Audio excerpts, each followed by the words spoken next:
By election ಗೆಲ್ಲೋದಕ್ಕೆ ವಲಸೆ ಹೋದವರ ಜಪ ಆಗ್ತಾ ಇದೆ ಬಾಗಲಕೋಟೆಯಲ್ಲಿ. ಇದೀಗ ವಲಸೆ ಹೋದವರ ಮಾಹಿತಿನ ಕಾಂಗ್ರೆಸ್ ಮತ್ತು ಬಿಜೆಪಿ ಎರಡು ಪಕ್ಷಗಳು ಕಲೆ ಹಾಕ್ತಾ ಇದ್ದಾವೆ. ಬೆಂಗಳೂರು, ಗೋವಾ, ಮುಂಬೈ, ಪುಣೆಗೆ ಹಲವಾರು ಜನ ಹೋಗ್ತಾ ಇದ್ದಾರೆ. ಬೂತ್ ಮಟ್ಟದ ನಾಯಕರಿಗೆ ಜವಾಬ್ದಾರಿಯನ್ನ ನಾಯಕರುಗಳು ಕೊಟ್ಟಿದ್ದೀಗ ಬೈ ಎಲೆಕ್ಷನ್ ಆಗಿರೋದ್ರಿಂದ ಒಂದೊಂದು ಮತವೂ ಕೂಡ ಇಂಪಾರ್ಟೆಂಟ್ ಆಗುತ್ತೆ. ವಲಸೆ ಹೋದವರ ಮತದಾರರಿಗೂ ಕೂಡ ಹುಡುಕಾಟ ಶುರು ಆಗ್ತಾ ಇದೆ. ಎಲೆಕ್ಷನ್ಗೆ ಒಂದೆರಡು ದಿನ ಮೊದಲೇ ಕ್ಷೇತ್ರಕ್ಕೆ ಬಂದ್ಬಿಟ್ರಪ್ಪ ನೀವು ಅಂತ ಕಸರತ್ತು ಮಾಡ್ತಾ ಇದ್ದಾರೆ. ಎಲ್ಲೆಲ್ಲಿ ಎಷ್ಟು ಜನ ಇದ್ದಾರೆ ಅನ್ನೋದ್ರ ಪಟ್ಟಿಯನ್ನ ಮಾಡ್ತಾ ಇದ್ದಾರೆ. ಒಬ್ಬೊಬ್ಬರನ್ನೇ ಸಂಪರ್ಕ ಮಾಡ್ತಾ ಇದ್ದಾರೆ. ಬಸ್ಸು, ಟ್ರೈನ್ ಚಾರ್ಜ್ ಕೊಟ್ಟು ಊರಿಗೆ ಕರೆಸ್ಕೊಳ್ಳುವ ಕಸರತ್ತು ಸಾಮಾನ್ಯ ಎಲೆಕ್ಷನ್ ಟೈಮ್ನಲ್ಲಿ ಹಿಂಗಾಗುತ್ತೆ. ಅದರಲ್ಲೂ ಬೈ ಎಲೆಕ್ಷನ್ ಅಲ್ವಾ. ಆಮೇಲೆ ಈ ಸಲದ ಬೈ ಎಲೆಕ್ಷನ್ ವಿಪರೀತ ಕಾವು ಪಡ್ಕೊಳ್ತಾ ಇದೆ. ಕಾರಣ ಸಾಮಾನ್ಯವಾಗಿ ಬೈ ಎಲೆಕ್ಷನ್ಗಳು ಯಾವ ಪಕ್ಷ ಆಡಳಿತದಲ್ಲಿರುತ್ತೋ, ಅಧಿಕಾರದಲ್ಲಿರುತ್ತೋ ಆ ಕಡೆಗೆ ವಾಲುತ್ತೆ ಅನ್ನುವಂತಹ ಸುದ್ದಿ ಇತ್ತು ಇಲ್ಲಿ ತನಕ. ಬಟ್ ಈ ಸಲ ಹಂಗಾಗ್ತಾ ಇಲ್ಲ.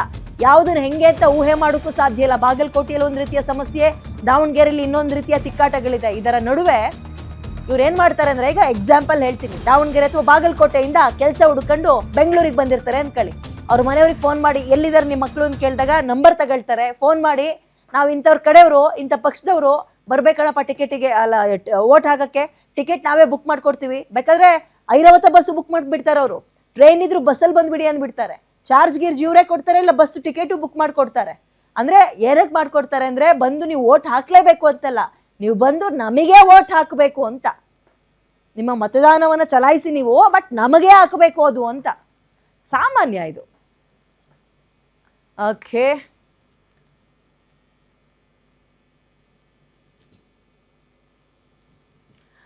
ಇದ್ರ ಬಗ್ಗೆ ಮತ್ತಷ್ಟು ಮಾಹಿತಿನ ನನ್ನ ಕಲೆಗೆ ಮಾರುತಿ ನೀಡ್ತಾ ಹೋಗ್ತಾರೆ. ಮಾರುತಿ, ಎಲೆಕ್ಷನ್ ಟೈಮ್ನಲ್ಲಿ ಸಾಮಾನ್ಯವಾಗಿ ಇಂಥವುಗಳು ಆಗ್ತಾ ಇರ್ತವೆ.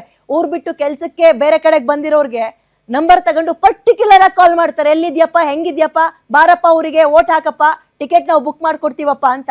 ಸೊ ಅದೇ ಸಂಪ್ರದಾಯ ಈಗ ಬೈ ಎಲೆಕ್ಷನ್ಗಳಲ್ಲೂ ಮುಂದುವರಿತಾ ಇದೆ ಅಂತ ಅಂದಂಗಾಯ್ತು. ಹಂಗಾದ್ರೆ ಸಾರ್ವತ್ರಿಕ ಚುನಾವಣೆಗೂ ಹಾಗೂ ಉಪಚುನಾವಣೆಗೂ ಭಾಳಷ್ಟು ವ್ಯತ್ಯಾಸಗಳು ಇರ್ತವೆ. ಉಪಚುನಾವಣೆ ಅಂತ ಬಂದಾಗ ಎರಡು ಕ್ಷೇತ್ರಗಳು, 3 ಕ್ಷೇತ್ರಗಳು, ಇಲ್ಲ ಒಂದು ಕ್ಷೇತ್ರಕ್ಕೆ ನಡೆಯುವಂತಹ ಉಪಚುನಾವಣೆಯಲ್ಲಿ ಒಂದು ಕಡೆ ವಿರೋಧ ಪಕ್ಷವೂ ಕೂಡ ಏನಾದರೂ ಮಾಡಿ ಹರಸಾಹಸ ಮಾಡಿ ಆ ಕ್ಷೇತ್ರವನ್ನು ಗೆಲ್ಲಲೇಬೇಕು ಅನ್ನುವಂಥ ಒಂದು ಸರ್ಕಸ್ ಮಾಡುತ್ತೆ. 224 ವಿಧಾನಸಭಾ ಕ್ಷೇತ್ರದಲ್ಲಿರುವಂತಹ ಪ್ರಮುಖ ಮುಖಂಡರನ್ನು ಕರೆಸಿ ತಂತ್ರಗಾರಿಕೆಯನ್ನು ಮಾಡುವಂಥ ಒಂದು ಕೆಲಸವನ್ನು ಮಾಡ್ತಾರೆ. ಅದೇ ರೀತಿ ಆಡಳಿತಾರೂಢ ಪಕ್ಷಕ್ಕೆ ಒಂದು ರೀತಿ ಪಾಸಿಟಿವ್ ಆಗಿರುವಂಥದ್ದು ನಿಜ. ಹಿಂದೆ ಹಲವು ಉಪಚುನಾವಣೆಗಳು ಬಂದಾಗ, ಅದು BJP ಅವರು ಸರ್ಕಾರದಲ್ಲಿದ್ದಾಗ ಬಹುತೇಕ ಬೈ ಎಲೆಕ್ಷನ್ಗಳನ್ನು BJP ಅವರು ಗೆದ್ದರು.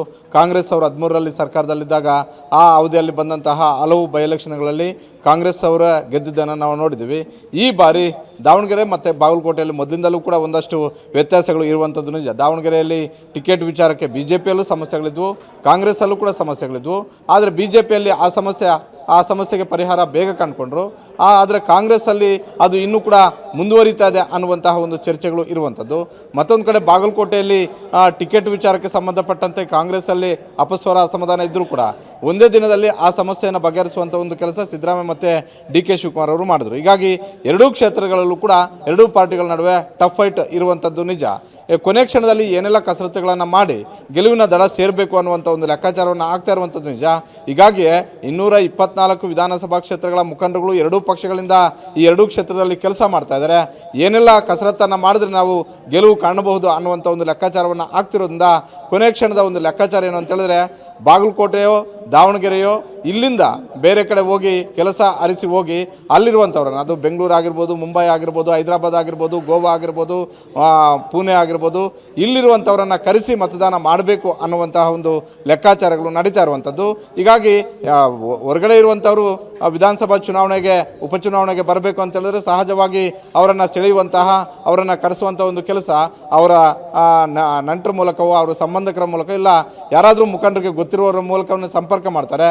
ಈ ಹಿನ್ನೆಲೆಯಲ್ಲಿ ಅದರಲ್ಲೂ ಬಾಗಲಕೋಟೆಯಲ್ಲಿ ವಲಸೆ ಹೋಗಿರುವಂಥವರ ಸಂಖ್ಯೆ ಸುಮಾರು ಒಂದು 3,500ಕ್ಕಿಂತ ಅಧಿಕ ಜನಸಂಖ್ಯೆ ಇದೆ ಅನ್ನುವಂಥ ಒಂದು ಮಾಹಿತಿ ಸಿಕ್ಕ ಬಳಿಕ ಒಂದು ಕಡೆ ಕಾಂಗ್ರೆಸ್ ಅವರು ಆ ಸ್ಟ್ರಾಟಜಿಯನ್ನು ಮಾಡ್ತಾ ಇದ್ದಾರೆ, BJP ಅವರು ಕೂಡ ಮಾಡ್ತಾ ಇದ್ದಾರೆ. ವಿದ್ಯಾ, ಥ್ಯಾಂಕ್ ಯು ಮಾರುತಿ.